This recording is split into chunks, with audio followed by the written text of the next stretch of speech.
అది తగ్గాలని, recovery rate పెరగాలని చెప్పి మనము ఆ రీతిగా మనం చూసుకుందాం. ఆ రీతిగా ప్రార్థన చేయడానికి ప్రయత్నం చేద్దాం. ఈ యొక్క రీసెంట్ డేస్లో నేను కొంతమందిని సాక్ష్యం అడిగాను. తమ్ముడిని, చెల్లెల్ని, తమ్ముడిని అడిగాను సాక్ష్యం. క్రైస్తవ జీవితంలోకి మీరు ఎందుకు వచ్చారు, ఎలా వచ్చారు?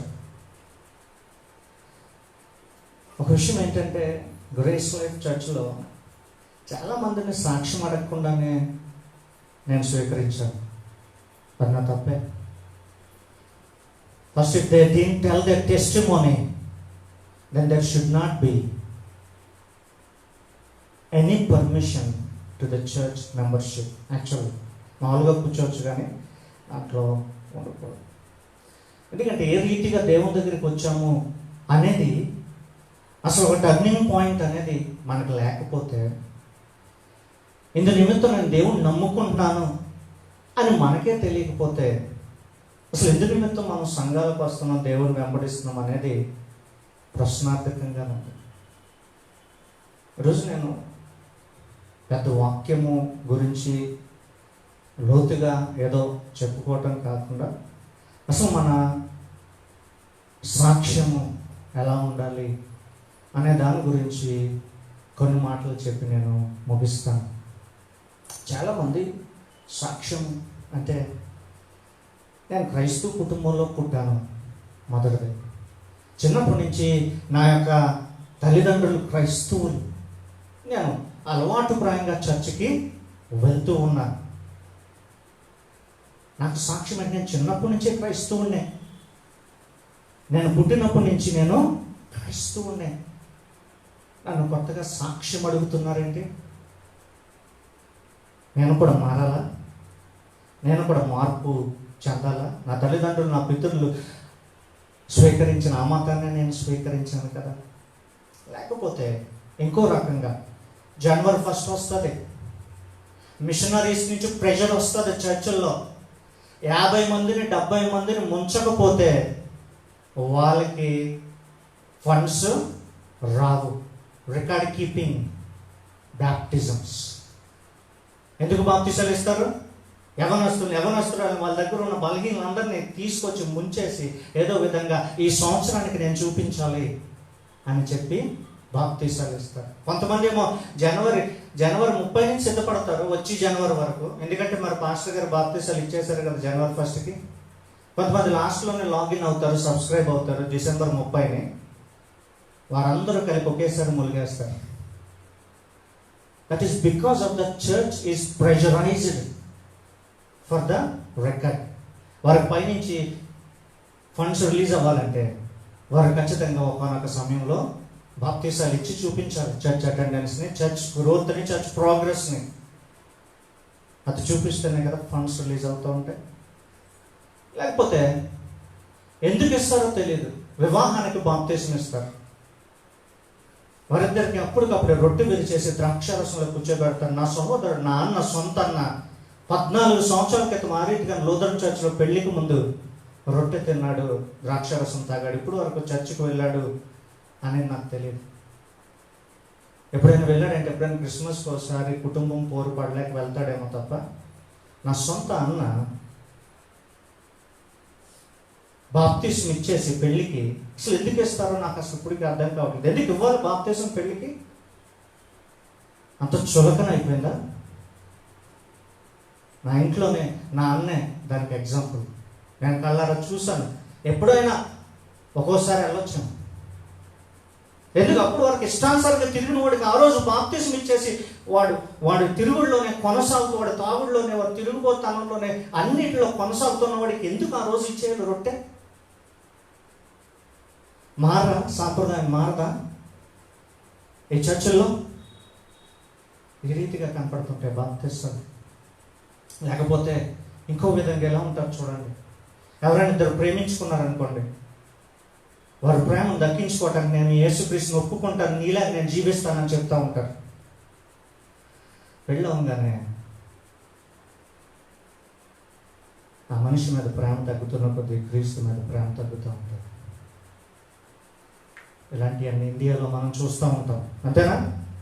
ఒక హిందూ ఒక క్రిస్టియన్ మ్యారేజ్ చేసుకుంటుంటే ఎక్కువగా హిందూ కన్నా క్రిస్టియన్కి కన్వర్ట్ అవ్వడానికి ఛాన్స్ ఉంది. ఎందుకంటే హిందువులు ఎక్కువ గుడికి వెళ్ళరు, వారు కేవలం పై భక్తిగా ఉంటారు. అంటే నా మాటలు తప్పుగా తీసుకోదు హిందూ సోదరులు వింటున్నా. క్రైస్తవులు అంటే చర్చకు వస్తారు కాబట్టి వీళ్ళు పుల్లు ఎక్కువ ఉంటుంది. ఆ స్త్రీ అయినా పురుషుడైనా నువ్వు క్రీస్తుని అంగీకరిస్తేనే నేను పెళ్లి చేసుకుంటానని ఒక విధంగా blackmail baptisms is happening in churches, అంతేనా? ఇంకా వ్యాధి కోసం, అప్పు కోసం, బాధల కోసం, కుటుంబంలో శాంతి లేదని చెప్పి దేవుని దగ్గరికి రావటం. ఈ కొహార్ట్లో ఇంకా ఎక్కువ మంది, మీరు బాప్తిసం తీసుకోండి మీ బాధలు పోతాయి, మీ బాప్తిసం తీసుకోండి మీ వ్యాధి పోతాయి, మీరు బాప్తిసం తీసుకోండి మీకు ఈ అయిపోతాయి, మీకు నష్టాలు వచ్చినాయా రండి మీ దుఃఖ దినములు సమాప్తం అవుతాయి. క్లాజెస్ చూడండి ఏ రీతిగా ఉన్నాయి. What is the need to give a person baptism like that? నిజంగా నేను తప్పు చేస్తున్న ఒక సందర్భం, నీ సాక్ష్యం ఏంటి, ఎలా నువ్వు మారావు, ఎందుకు చర్చకు వచ్చావు అని నేను ప్రతి ఒక్కరిని అడగాలి. యాజ్ అ పాస్టర్ నేను కూడా నేర్చుకునే వ్యక్తినే కదా. వెళ్తున్న కొద్దీ నాకు వాక్యాలు అదే నేను ఈ రీతిగా సంఘాన్ని నిర్మించలేకపోతున్నానే, ఎందుకు నువ్వు మారావు అని, అసలు ఎందుకు నువ్వు దేవుని దగ్గరికి వచ్చావు అని చెప్పి ఆ జెన్యూన్ కాజ్ నేను అడగలేకుండా అశ్రద్ధ చేశాను. ఎందుకు కూర్చుంటున్నారు చర్చ్లో అనేదానికి ఇలాంటి బోల్డ్ రీజన్స్ ఉంటూ ఉంటాయి. తన యజమాని కోసమో ఎవరి కోసమో వీళ్ళు లొంగి బాప్తీసాలు తీసుకుంటూ ఉంటారు. అటువంటి పరిస్థితులు అన్నీ చూస్తున్నప్పుడు ఈ మధ్య నేను ఎక్కువగా విన్న బుక్లోంచి ఒక ఇద్దరు సహోదరుల మధ్యలో ఈ సంభాషణ ఎలా ఉంది అనేదాన్ని మనం చూద్దాం. జాన్ బన్యన్ అనే వ్యక్తి పిల్గ్రిమ్ ప్రోగ్రెస్లో తను 12 సంవత్సరాలు జైల్లో ఉంటే, ఆ 12 సంవత్సరాలు జైల్లో ఉన్నప్పుడు వన్ ఆఫ్ ద బెస్ట్ బుక్ని బయటికి తీశారు. తన పేరు యాత్రికుని ప్రయాణం, పిల్గ్రిమ్స్ ప్రోగ్రెస్. అందులో ఒక క్రైస్తవుడు తన యొక్క యాత్ర ఎలా ఉంటుంది, ఒక క్రైస్తవుడు ఏ రీతిగా మారాడు, అతనికి వచ్చే అవధులేంటి, అతను ఎదురయ్యే తన జీవితంలో ఎదురయ్యే సమస్యలేంటి, అనేక విషయాలు అందులో చర్చించబడ్డాయి. It's a length book. దాంట్లో ఒక చాప్టర్ని మనం అర్థం చేసుకుంటున్నాం. ఒక చాప్టర్ని మాత్రమే ఈరోజు ఆలోచన చేయడానికి ప్రయత్నం చేద్దాం. క్రిస్టియన్ అనే వ్యక్తి తన యొక్క వైఫ్ని కూడా వదిలేసి ఒక సెలెస్టియల్ సిటీ బ్యూలా దేశం వైపు అతను పరిగెడుతూ ఉంటాడు తన గమ్యంలో. ఆ ప్రయాణంలో అతనికి మిస్టర్ హోప్ఫుల్ అనే వ్యక్తి పరిచయం అవుతాడు. ఆ ప్రయాణంలో తనకి మిస్టర్ హోప్ఫుల్ అనే వ్యక్తి పరిచయం అవుతాడు. తెలుగులోకి తర్జుమా చేయాలంటే నిరీక్షణ రావు. అతని పేరు నిరీక్షణ రావు. అతను పరిచయం అయ్యాడు. అతను వారిద్దరూ కూడా వెళ్తూ ఉన్నారు. క్రిస్టియానిటీ అని అంటే ఇట్స్ ఆల్ అబౌట్ ఫెలోషిప్, సహవాసము.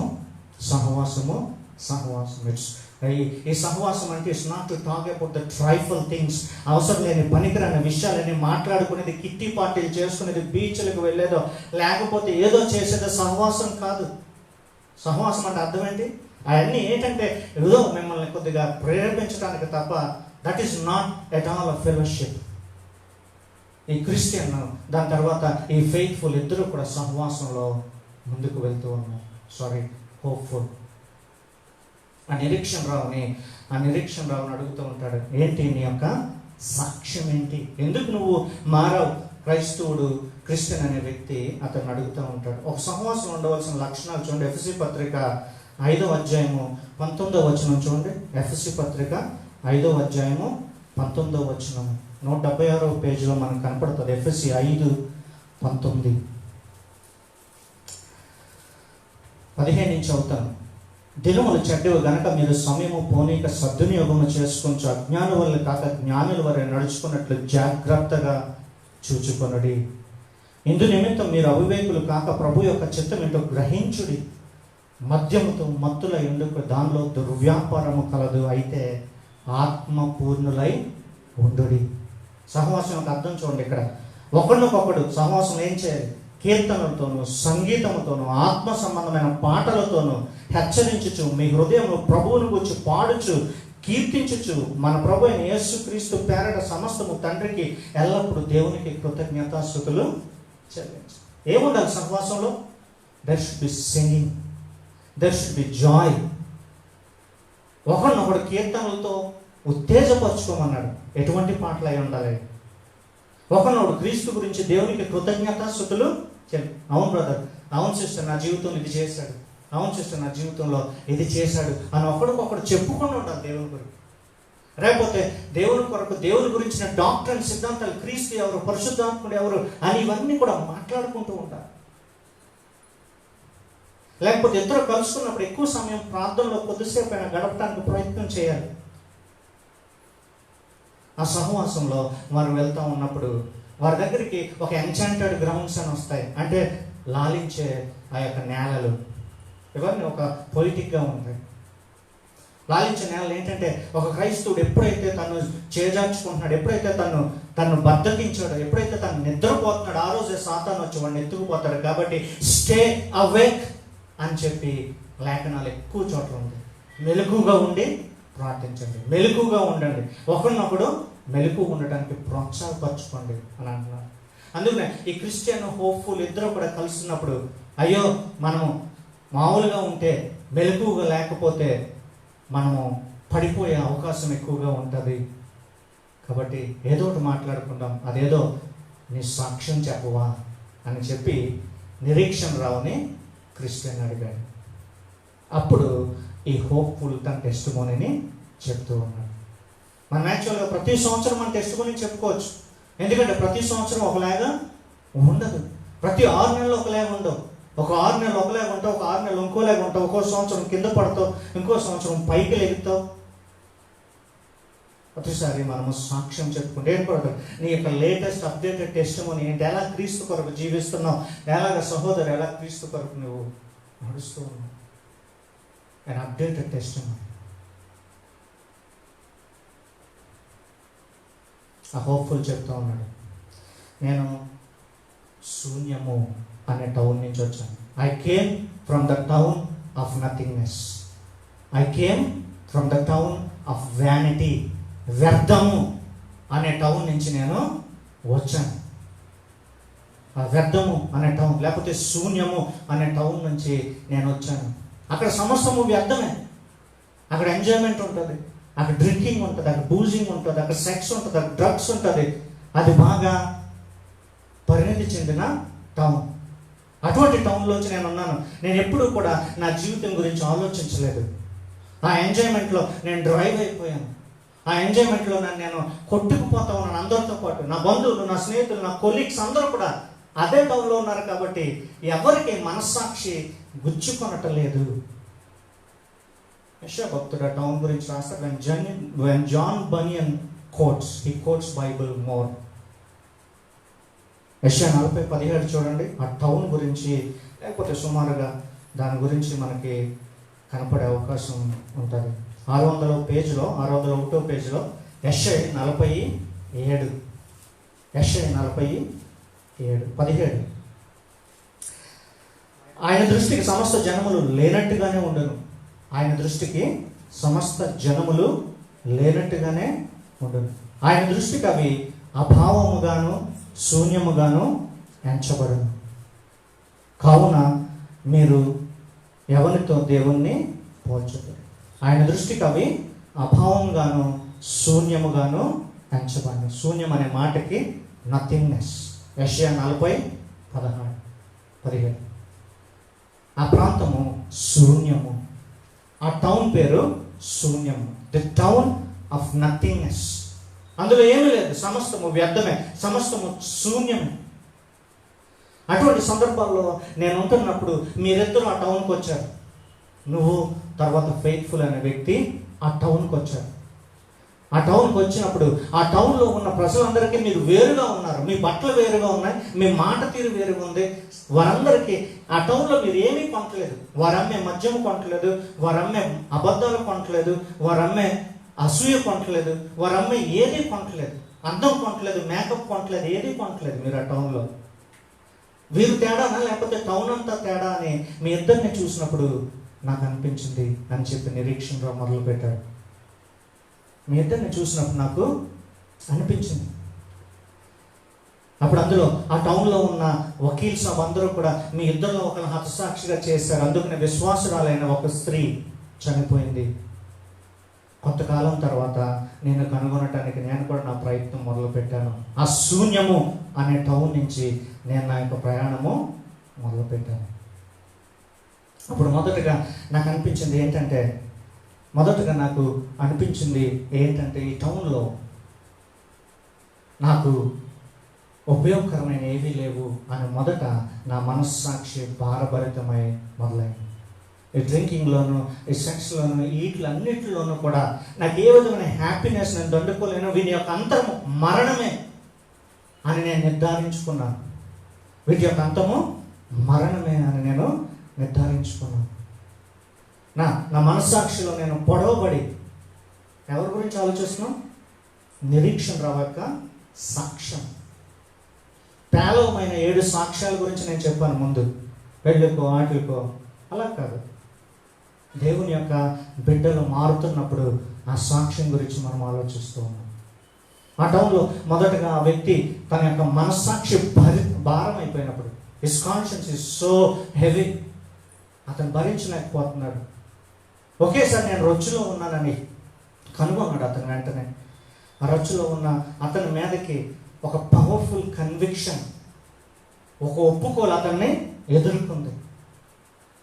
వెంటనే అతను అవన్నీ చూస్తూ ఉన్నాడు. కానీ తన యొక్క జీవితాన్ని ఏమాత్రము దేవునికి సమర్పించలేకపోయాడు. తన యొక్క జీవితాన్ని ఆ వెలుగుని చీకటితో మూసివేశాడు. సువార్త వినగానే ఎవరైనా వెంటనే రక్షించబడతారా? రక్షించబడరు. సువార్త విన్న కొన్ని సంవత్సరాలకు కూడా రక్షింపబడరు. దాన్ని అంగీకరించే వరకు వారి మనస్సాక్షిలో ఏదో ఒక భారము మొదలవుతుంది. The conversion stories that are mentioned in the Bible are not normal. దమస్కు రోడ్లో అపోస్తలుడైన పౌలు మార్చినట్లుగా కాదు ఇది. కొర్నేలుకి, పేతురుకి ఒకే దర్శనం వచ్చి ఒకే రాత్రి కొర్నేలుకి ఇంటి సభ్యులందరూ మారినట్లు కాదు ఇది. ఫిలిప్పి జైల్లో ఆ బంధకాలను విడిపోయినప్పుడు ఆ జైలర్ ఏం చేయాలని అర్థం కాలేనప్పుడు నేను ఏం చేయాలని భయంతో వణుకుతూ ఆ రాత్రికి రాత్రే మారిన స్టోరీలు అందరికీ ఉండవు. The conversion stories of Paul, Cornelius and Philippian jailer are not normal. ఎవరికైనా ఉందా అటువంటి స్టోరీ? అంత అద్భుతం చూసారా? దేవుని యొక్క మొహాన్ని మీరు ఎవరైనా చూసారా? అది కొంతమందికే అది విధించబడింది. సాధారణంగా హోప్ఫుల్ టెస్టిమోనీలాగే ఉంటుంది. ఎక్కువ టెస్టిమోనీస్ అంట హోప్ఫుల్గా ఉంటాయి. అతను కూడా సువార్త విన్నాడు. సువార్త వినటానికి ముందు ఒక సువార్త విని మారిన క్రైస్తువుల యొక్క జీవితం చూసి నచ్చింది అతనికి. ఫస్ట్ ఎక్కడ పట్టబడ్డాడు? ఎందుకు ఇతను నాకన్నా చాలా డిఫరెంట్గా ఉన్నాడు? ఎందుకు ఈ యొక్క శూన్యము అనే టౌన్లో అతను ఇమ్మడలేకపోతున్నాడు అని చెప్పి మొదటగా అతను ఆలోచన చేయడం మొదలుపెట్టాడు. తన హృదయము కదల్చబడింది. తన మనస్సాక్షి భారభరితం అయిపోయింది. ఆ మనస్సాక్షి భారభరితం అయినప్పుడు తనేం చేస్తున్నాడంటే సాధారణంగా మనమందరం చేసేదే. ఎప్పుడైతే మన దగ్గరికి ఒప్పుకోలు వచ్చిందో మనం ఖచ్చితంగా తృణీకరిస్తాం. యోహాను సువార్త 3:9 చూడండి. యోహాను సువార్త 3:19. మనకి 16 కామన్ కాబట్టి 19 నుంచి చూద్దాం. యోహాను సువార్త 82వ పేజీలో 3:19.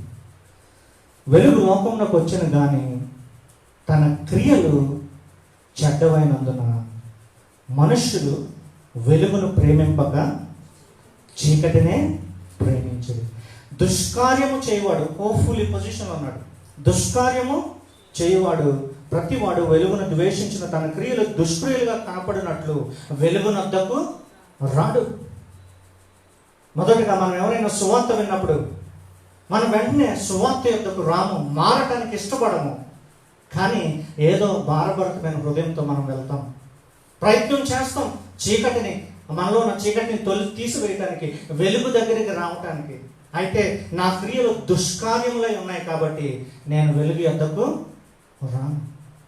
ఈ నిరీక్షణ రావు కూడా వెంటనే వెలుగు యొద్దకు రాలేకపోయాడు. ఎందుకంటే అతను నివసిస్తున్న టౌన్ అలాంటిది, అతని చుట్టూ ఉన్న ఇన్ఫ్లుయెన్స్ అలాంటిది. నీ ఇంట్లో వాళ్ళు, నీ ఇంటి చుట్టుపక్కల నీ స్నేహితులు, నువ్వు పనిచేస్తున్న చోట అందరూ కూడా పాపం చేస్తూ పాపాన్ని సంతోషంగా స్వీకరిస్తున్న వారు ఉంటే నువ్వు ఒక్కడ ఎలాగ పవిత్రుడిగా వాళ్ళని ఎదురెక్కి నువ్వు నివసించగలదు? కాబట్టి ఆ నిరీక్షణ రావు కూడా ధైర్యము సరిపోలేదు. రెండో కారణం చెప్తున్నాడు. క్రిస్టియన్ అడుగుతున్నాడు, అయితే నువ్వు మారావు అంటే నేను మారలేదు. ఇంకో రెండో కారణం చెప్తున్నాడు, సిన్ ఈజ్ స్వీట్ టు మీ. రెండో కారణం ఏంటి? పాపము నాకు మధురముగా ఉన్నది. పాపము నాకు మధురముగా ఉన్నది. పాపం నాకు మధురంగా ఉన్నది. Before conversion sin is sweet to me. తెలీదా? యూత్ అందరికీ తెలీదా? త్రాగకూడదని, లివర్ చెడిపోద్దని. వ్యభిచారం చేసే వాళ్ళకి తెలీదా ఎయిడ్స్ వస్తుందని? హోమోసెక్సువల్కి తెలీదా ఎయిడ్స్ వస్తుందని? డ్రగ్స్ తాగే వాళ్ళకి తెలీదా అవయవాలని పాడైపోతాయని? పాపము హానికరమైనది, అది చేయకూడనిది అని అందరికీ తెలుసు. అలాగే హోప్ఫుల్కి ఉంది ఏంటంటే నాలెడ్జ్. హోప్ఫుల్కి ఏముంది? నాలెడ్జ్.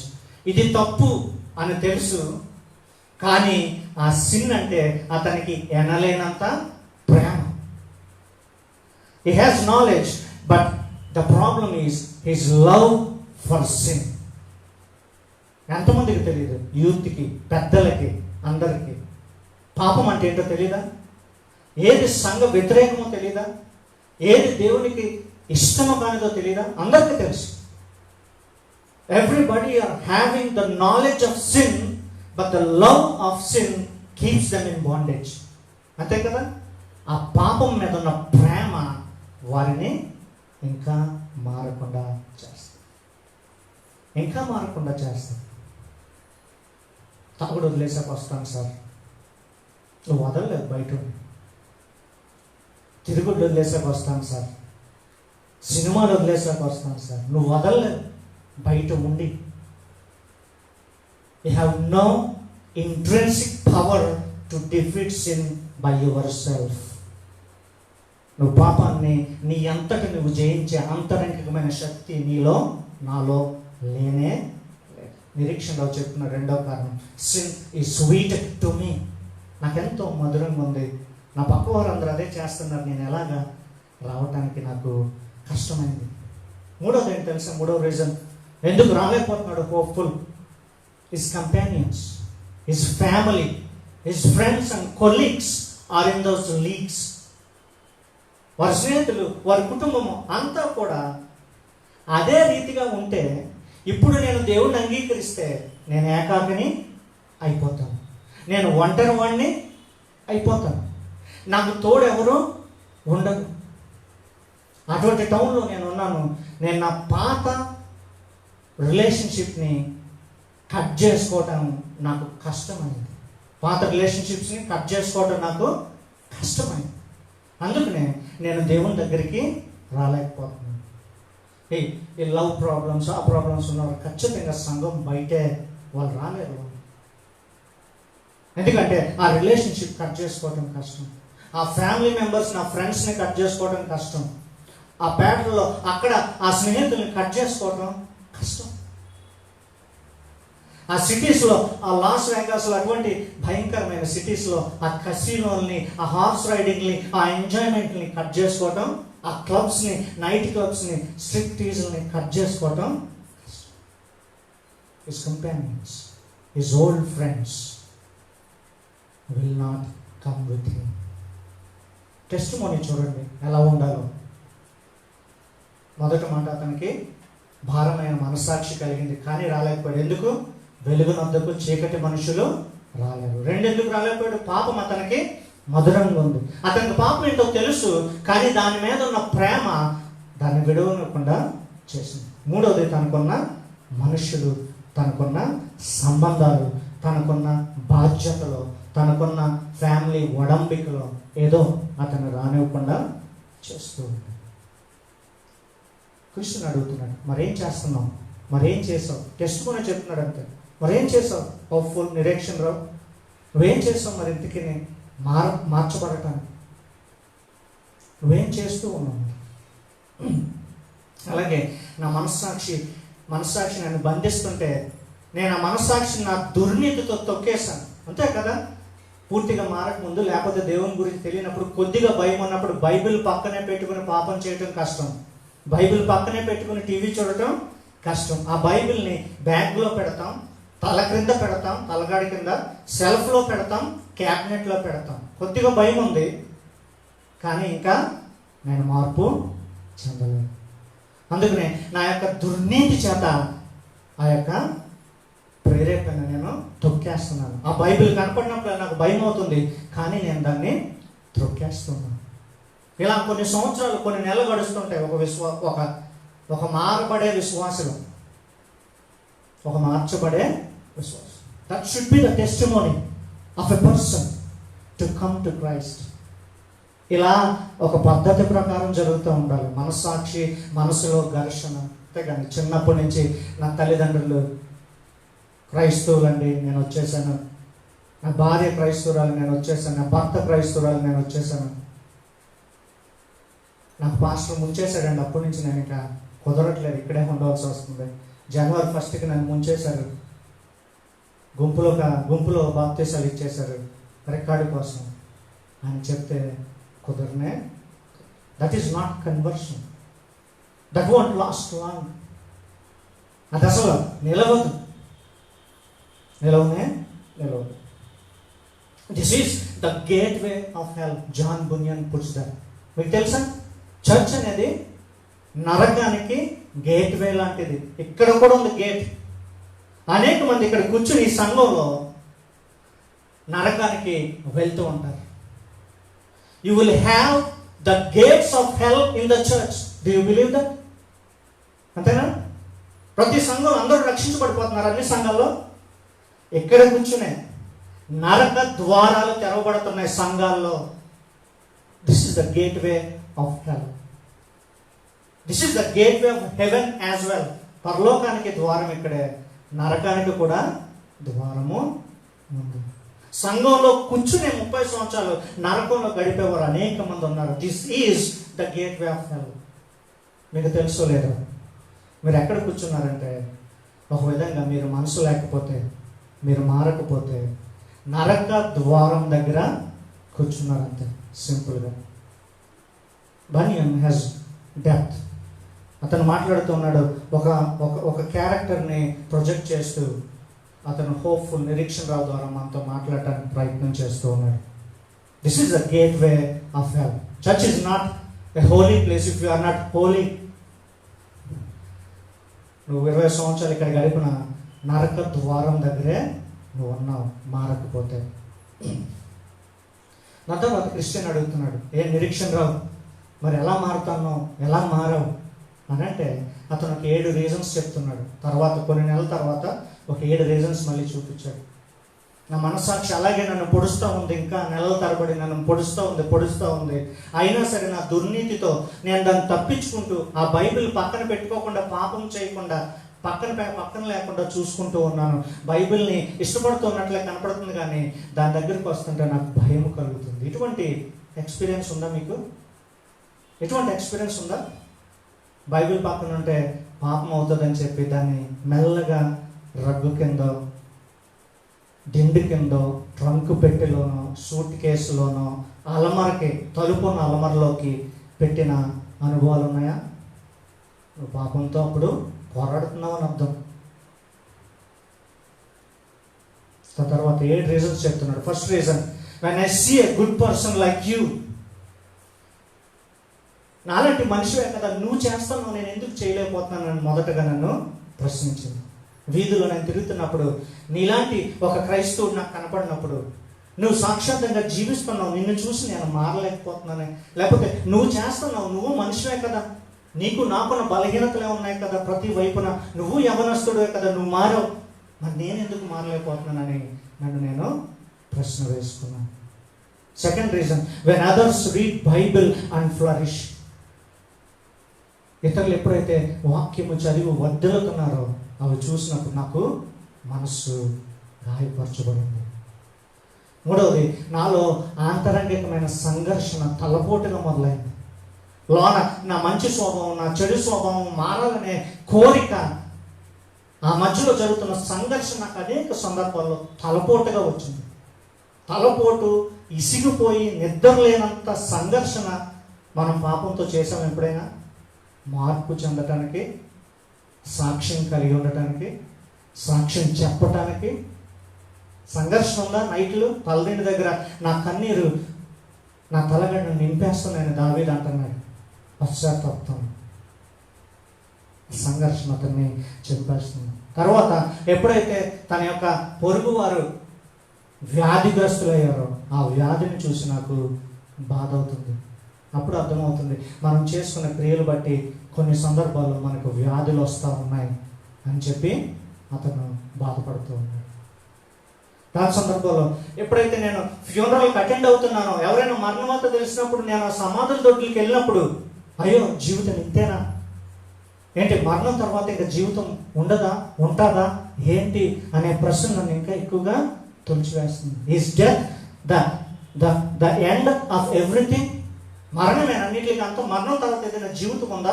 ఆఫ్టర్ లైఫ్ గురించిన క్వశ్చన్ నన్ను ఎక్కువగా బాధ పెట్టింది. దాని గురించి అతను ఆలోచన చేస్తున్నాడు. ఈ విషయాలు నన్ను ఇంకా ఎక్కువగా బాధ పెడుతున్నాయి. దాని తర్వాత ఎవరి మరణమో కాదు, నా మరణం అయితే నేనేం చేస్తాను, నేను ఎక్కడికి వెళ్తాను అనే ప్రశ్న నన్ను ఎక్కువగా బాధించింది. దాని తర్వాత కోర్ట్స్ వైపు చూసినప్పుడు, నిర్భయ చట్టాలు అవన్నీ చూసినప్పుడు, అయ్యో లోకంలోనే కూడా కోర్ట్స్ ఉన్నాయే, తప్పుకి శిక్ష విధిస్తున్నారే, దేవాది దేవుడు నిజంగా ఉంటే అనంతమైన సభలో నాకు శిక్ష విధించడం అనే జడ్జిమెంట్స్ గురించి విన్నప్పుడు నాకు జడ్జిమెంట్స్ గురించిన భయము. దేవుడు న్యాయాధిపతి కాబట్టి ఆయన తీర్పు తీరుస్తాడే ఏమో, నిజంగా న్యాయమైన దేవుడు ఉంటే ఆయన నాకు తీర్పు తీరుస్తాడనే భయము నాలో మొదలైంది. ఈ రీతిగా ఆలోచనలు ఉన్నాయా మనకి మార్పు చెందుతున్నప్పుడు? అసలు దేవుని గురించిన ఆలోచన, పాపం గురించిన ఒప్పుకోలు, సంఘర్షణ, conflict between good and bad in your self. మనలో ఉన్న మంచి చెడుకు మధ్యలో సంఘర్షణ అసలు ఉందా? ఎందుకు మారావు అసలు? ఎందు నిమిత్తము మారావు? వై? For what? దేని నుంచి విడిపించడానికి మారావు అసలు? దేని నుంచి విడిపించడానికి నువ్వు చర్చిలో కూర్చున్నావు? That's the big question that should confront us. Hopeful ఇంకా అడుగుతున్నాడు, అయితే ఇప్పుడు మారావా?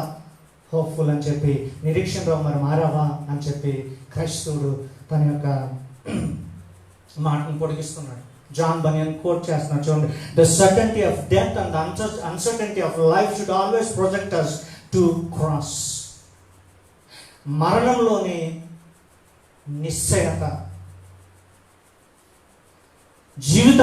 జీవితంలోని అనిశ్చయత, ప్రాణము నిమిత్తమైన అనిశ్చయత ఖచ్చితంగా నిన్ను సిలువ వైపు నెట్టాలి. ఎందుకంటే ఖచ్చితంగా మరణం అనేది ఉంది, ఖచ్చితంగా జీవితం అనేది ఎప్పుడు పోతుందో తెలియదు. The certainty of death, the uncertainty of life should project you towards Christ or cross. ఎందుకంటే అందుకనే అతను మరణాల దగ్గరికి, ఎక్కువగా సమాధుల దగ్గరికి, ఫ్యూనరల్స్కి అటెండ్ అవుతున్నాడు కదా, తనకు భయం పుట్టింది.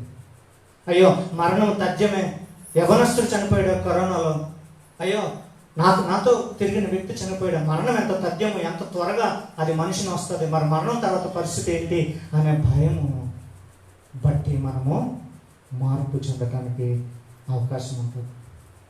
క్రిస్టియన్ అడుగుతున్నాడు, మరి అప్పటికైనా నువ్వు మారావా, నిరీక్షణ రావా అని చెప్పి క్రిస్టియన్ కొనసాగిస్తున్నాడు.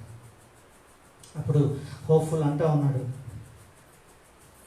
నేను మారటానికి మొదలుపెట్టాను. I start changing my self. అప్పుడు నేను మారటం మొదలుపెట్టాను. నన్ను నేను మార్చుకున్నాను. నా బిహేవియర్స్ మార్చుకున్నాను. నా అలవాట్లు నేను మార్చుకున్నాను. నన్ను నేను మోరల్గా, నైతికంగా మంచి వ్యక్తిగా తీర్చిదిద్దుకున్నాను. నన్ను నేను రిఫార్మ్ చేసుకున్నాను. స్వీయ సంస్కరణ ఉద్యమము నాలో మొదలైంది. నేను సెల్ఫ్ రిఫార్మేషన్ చేసుకున్నాను. నేను బెస్ట్ మ్యాన్గా ఉండటానికి ప్రయత్నం చేశాను. నేను బెటర్ పెర్ఫార్మెన్స్ ఇవ్వటానికి ప్రయత్నం చేశాను. పాపంతో పోరాడటానికి నేను ప్రయత్నం చేశాను. పాపంతో ఎలాగైనా జయించాలని చెప్పి నేను ప్రయత్నం చేశాను. నన్ను నేను ప్రతి దురలవాటి నుంచి వేరు చేసుకున్నాను. నాతో ప్రతి ఉన్న చెడు స్నేహితుల నుంచి నేను వేరు చేసుకున్నాను. నన్ను నేను పవిత్రపరచుకోవడానికి ప్రయత్నము చేశాను. He had a self reformation in himself. అప్పుడు నిరీక్షణ అంటున్నాడు, నేను స్వయంగా నన్ను నేను సంస్కరించుకోవటానికి ప్రయత్నము చేస్తాను. మరేమైంది అని అడిగాడు క్రిస్టియన్. నువ్వు మార్చావా? నువ్వు మారబడ్డావా అని అడుగుతా. నేను మారబడ్డాను కొద్దిసేపే, కానీ నిలబడలేకపోయాను. నా బెస్ట్ పెర్ఫార్మెన్స్లో కూడా నాకు పాపము కనపడుతూ ఉంది. నా బెస్ట్ పెర్ఫార్మెన్స్లో కూడా నేను పాపముతోనే, ఒక దురాశతోనే ఇతరులకు సహాయం చేస్తున్నాను. ఒక దురాశతోనే, ఏదో ఒక ఆశతోనే ఇతరులకు నేను మంచి చేయడానికి ప్రయత్నం చేస్తున్నాను. ఒక దురాశతో నేను పాపాన్ని ఎదిరించడానికి ప్రయత్నం చేస్తున్నాను. సెల్ఫ్ రిఫర్మేషన్ ద్వారా మార్చబడటము అసాధ్యం. ఎన్ని మంచి పనులు, ఎన్ని దాన ధర్మాలు, ఎన్ని క్రియలు హైందవ సహోదరులు, ముస్లిం సహోదరులు చేస్తారు. వాళ్ళందరూ ఏం చేస్తున్నారు? Self reformation. మోక్ష మార్గానికి వెతుక్కుంటూ తాము మంచి పనులు చేయడానికి ప్రయత్నం చేస్తున్నారు. అదే హోప్ఫుల్ చేశాడు.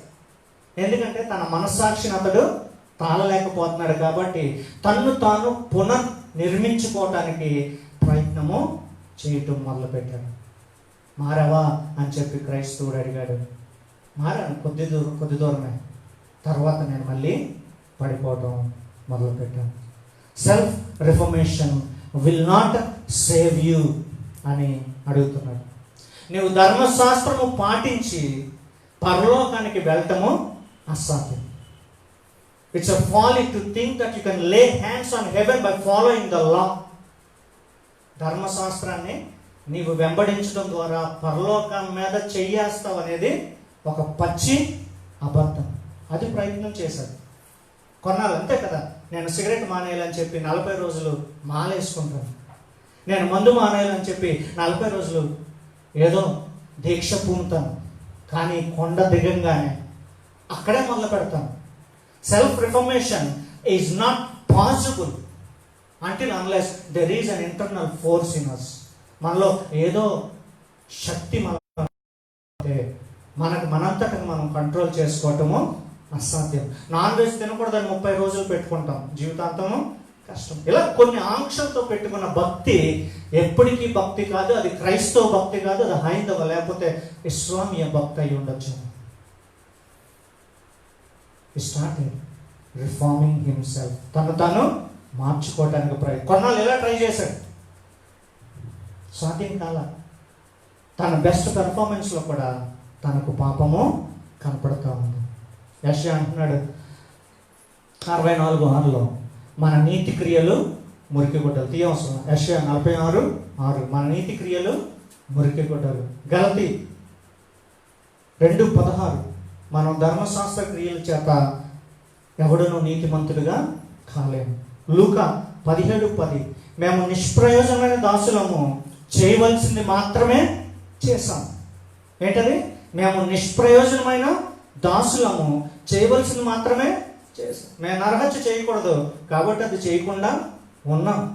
మేము వ్యభిచారం చేయకూడదు, మేము వ్యభిచారం చేయకుండా ఉన్నాం. నువ్వు పరలోకానికి వెళ్ళటానికి ఏదో గొప్ప చేయలేదు, నువ్వేదైతే చేయకూడదో అది చేయకుండా ఉన్నావు మాత్రం. అందుకు నేను చెప్పమంటున్నాడు, మేము నిష్ప్రయోజనమైన దాసులము, చేయవలసింది మాత్రమే చేస్తాం.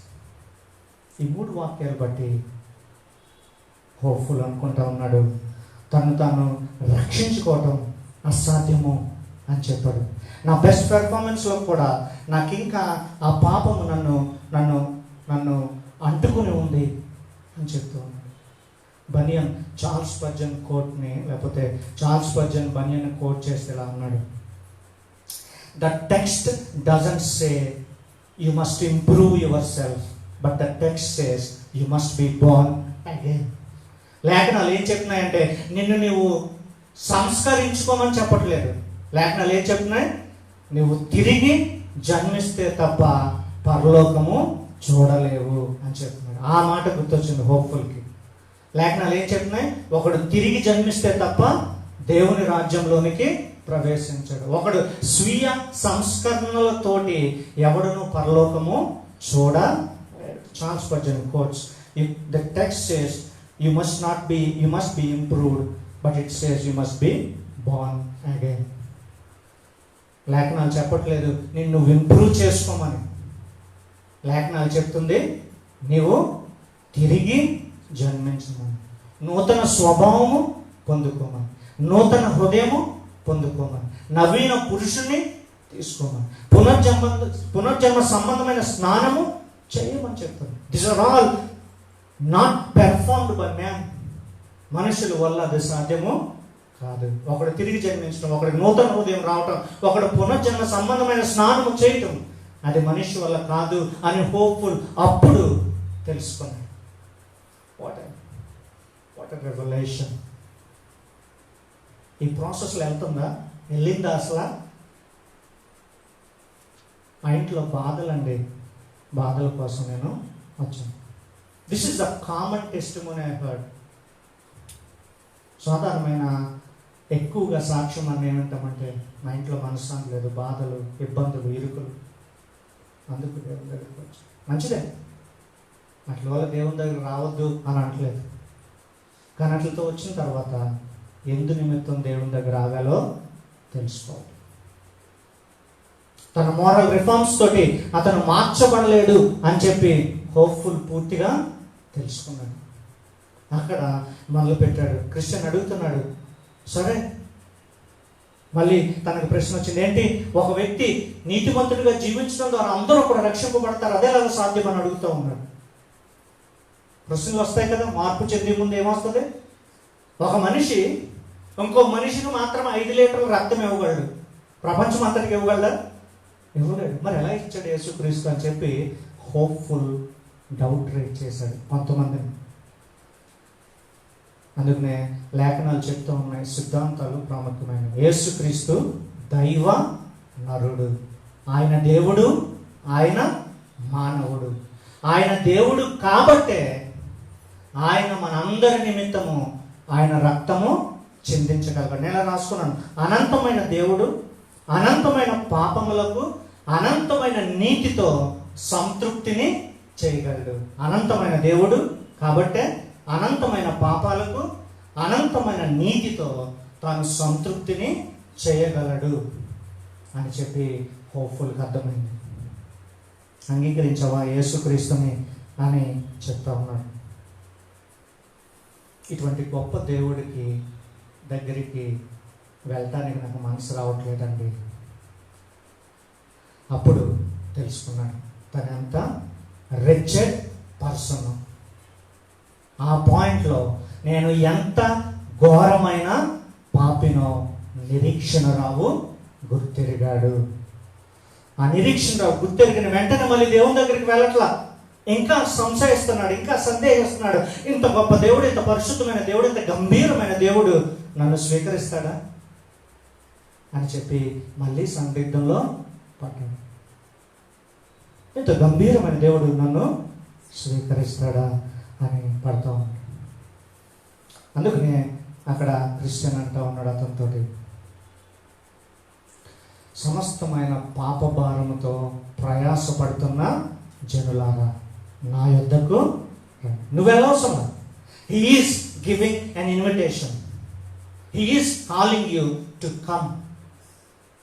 He is calling you to come. He is giving the invitation.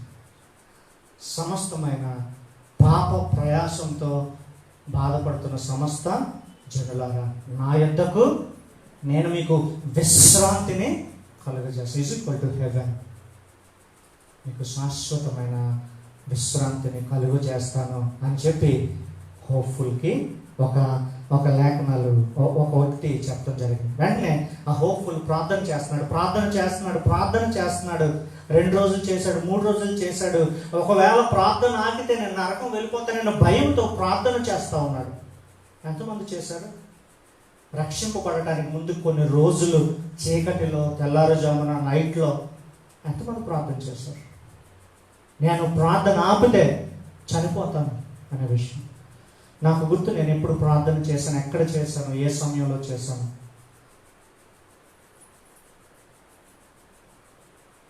ప్రార్థన చేశాడు. నేను ఇంకా ఆపితే ప్రార్థన నేను చనిపోతాను అని చెప్పి కృపా సింహాసనం దగ్గర మాత్రమే అక్కడ అతను ప్రార్థన. ఇట్ ఈస్ రికార్డెడ్ ఇన్ లూక్లో అది ఉంది. పాపిని నేను నీ దగ్గరికి వచ్చాను, I'm a sinner save me. సుంకరి ప్రార్థన అతను జ్ఞాపకం చేసుకున్నాడు, I'm a sinner save me అని చెప్పి అని అన్నాడు. ఈ ప్రార్థనలో మాధుర్యం చూడండి, బన్యన్ రికార్డ్ చేశాడు. There is a beauty in this prayer. ఇలా అంటున్నాడు దేవునితో, take the opportunity to magnify your grace, put your mercy on display in saving a rich like మీ. నాలాంటి పాపాత్ముని రక్షించటంలో నీ కృపను హెచ్చించుకో, నీ కరుణను ప్రదర్శించు ప్రభువా అని అంటున్నాడు. నేను పెద్ద కులం నుంచి వచ్చానండి అని కులాన్ని చెప్పుకుని దేవుని చిన్న చేస్తున్నారా ఈ రోజుల్లో? నేను పెద్ద వ్యాపారవేత్తనండి అని చెప్పి తన్ను పెద్దగా చేసుకుని చిన్న దేవుడు నన్ను రక్షించాడని చెప్తున్నారా? ప్రార్థన చూడండి, హోప్ఫుల్, నిరీక్షణ రాక ప్రార్థన చూడండి. ప్రభువా, ఘోరమైన పాపిని నన్ను రక్షించటంలో నీ కృపను హెచ్చించుకో, నీ కృపను ఘనపరుచుకో, నీ యొక్క కరుణను ఇతర ప్రజలకు ప్రదర్శించు, నన్ను ఉపయోగించుకో. ఇటువంటి పాపిని రక్షించావు అని చెప్పి నన్ను ఉపయోగించుకుని నువ్వు ఘనపరచబడు అని తను తక్కువ చేసుకుని దేవుని హెచ్చించే ప్రార్థన. రాత్రి పగలు పాపం నిమిత్తం పశ్చాత్తాపంతో కూడిన ప్రార్థన అతను చేస్తూ ఉన్నాడు. అదే అంటున్నాడు కదా దేవుడు మత్తయి సువార్త 7లో, అడుగుడి మీకు ఇవ్వబడును, తట్టుడి మీకు తెరవబడును, నాక్ it will be opened unto you. కొట్టండి దేవుని దగ్గర, ఆయన కృపా సింహాసనం దగ్గర కొట్టండి, మీకు ఖచ్చితంగా అది తెరవబడుతుంది అని చెప్తూ ఉన్నాడు. అలాగే కొన్నాళ్ళు ప్రార్థన చేస్తున్నప్పుడు ఇంకా నువ్వు విశ్వసించడానికి అతని దగ్గర ధైర్యం లేనప్పుడు దేవుడే అంటున్నాడు, believe in me, I will save you. నా యొద్దకు రా, నేను ఎంత మాత్రము, నా యొద్దకు వచ్చేవాడిని ఎంత మాత్రము నేను త్రోసివేయను అనే వాగ్దానాలతో అతను ఎదుర్కొంటున్నాడు. ఎందుకంటే అతను రక్షింపబడ్డాడో లేడు నిశ్చయత లేదు. అంటున్నాడు కదా, నా యొద్దకు రండి, నేను మేము ఎంత మాత్రకి త్రోసివేయను. నా యొద్దకు రండి జీవజలములు, మీరు నా యొద్ద తినండి, నా యొద్ద త్రాగండి, మీరు రక్షింపబడండి అని చెప్పి యోహాను సువార్త 6:35-37 మధ్యలో ఆహ్వానాన్ని మరలా ఇస్తున్నాడు. ఎందుకంటే నేను రక్షింపబడ్డానో లేదో సందిగ్ధం కదా. మేము ఇప్పుడే రక్షించబడ్డానని ఎవరు అనగలరా? ఆ మొదట్లో ఎన్ని నెలల ఘర్షణ మనకి. The testimony continues. It's been pelted with the promises. ఒకటిని మట్టి బెడ్డలతో కొట్టినట్టు దేవుని యొక్క వాగ్దానాల హోప్ఫుల్ని తడుతూనే ఉన్నాయి. బైబిల్ చదువుతున్నాడు కదా, మొదలు పెట్టాడు కదా, వాగ్దానాలు వెంబడి వాగ్దానాలు అతను తడుతూ ఉన్నాయి. మట్టి బెడ్డలతో ఒకటిని కొట్టినట్లుగా అతన్ని కొట్టడం జరిగింది. 1 Timothy 1:15. 1 Timothy 1:15.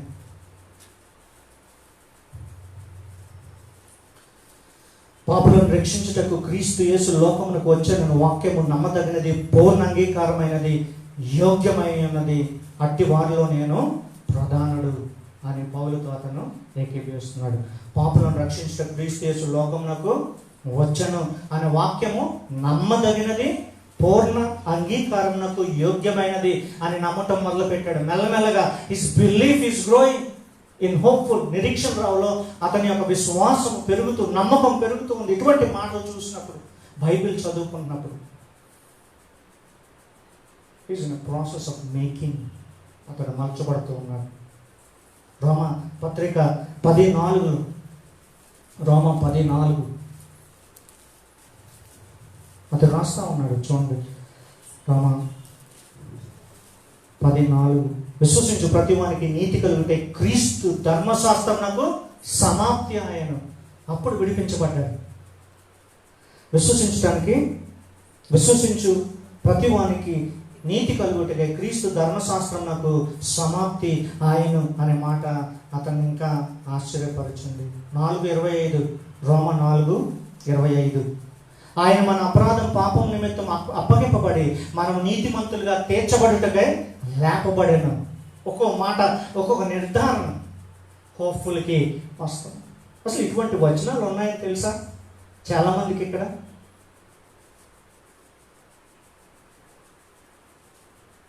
This is the conversion story of Hopeful. ఓ పక్కన పెళ్లి బాప్తీసాలు, ఓ పక్కన లవర్ కోసం బాప్తీసాలు, ఓ పక్కన వ్యాధి కోసం బాప్తీసాలు, ఓ పక్కన అప్పుల కోసం బాప్తీసాలు, ఓ పక్కన MBBS సీటు కోసం బాప్తీసాలు. లేకపోతే ఎంత పేలవంగా కనపడుతున్నాయి చూడండి. ఓ పక్కన Hopeful's testimony, the testimony of Hopeful. ఎలాగ తన జర్నీ సాగింది, ఎలాగ ఘర్షణకు లోనయ్యాడు, ఎలాగ తను మార్చుకోవాలని ప్రయత్నం చేశాడు. అది కుదరక ఇంకా నీవే శరణం అని చెప్పి దేవుని దగ్గరికి వచ్చాడు. What is your conversion story? Then what is your conversion story? Quotation children, people come with different reasons to God, but the end reason should be salvation. అనేకమైన కారణాలతో దేవుని దగ్గరికి ప్రజలు వస్తారు. వ్యాధి కోసమో, సుఖం కోసమో, సంతోషం కోసమో, సంతృప్తి కోసమో, స్వస్థత కోసమో, ఉద్యోగం కోసమో వస్తారు. కానీ అంతిమమైన రీజన్ ఏదై ఉండాలి? వారు క్రీస్తుని రక్షకుడిగా అంగీకరించడానికి వారు వెళ్ళాలి. 14 సంవత్సరాల క్రితం నేను దేవుని దగ్గరికి వెళ్ళాను. ప్రభువా, నాకున్న మచ్చలు తీసివేయను. మచ్చలు తీలా, but you see me now what he made మీ.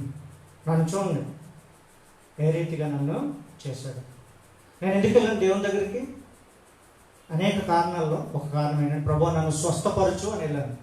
6 నెలలు చర్చిలో ఉన్నాను, చర్చ్ ఊడ్చాను, చేశాను, అనేక పనులు చేశాను. పాస్టర్ గారి దగ్గరే ఉన్నాను, ఎందుకంటే అప్పుడు నేను ఫెయిల్ అయ్యాను.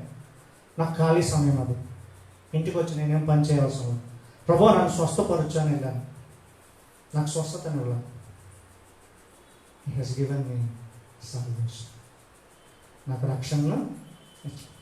What ever reason you come to God, అది దొరకకపోవచ్చు, కానీ నువ్వు నిజంగా వెతికితే నీకు రక్షణ దొరుకుతుంది. నేను ఎలా ఉన్నానో నన్ను చూడండి. ఎందు నిమిత్తం నేను దేవుని దగ్గరికి వెళ్ళాను. ఇప్పుడు మీ ముందు ఏ రీతిగా నేను నిలబడి. That's the testimony you should keep up. విషయాల నుంచి ఒక సాక్ష్యం గురించిన స్టోరీ మీకు ఉండటానికి ప్రయత్నం చేయండి. మోకరించండి, ప్రార్థన చేసుకుందాం. బల్లోనికి వెళ్ళటానికి ముందు ప్రభువా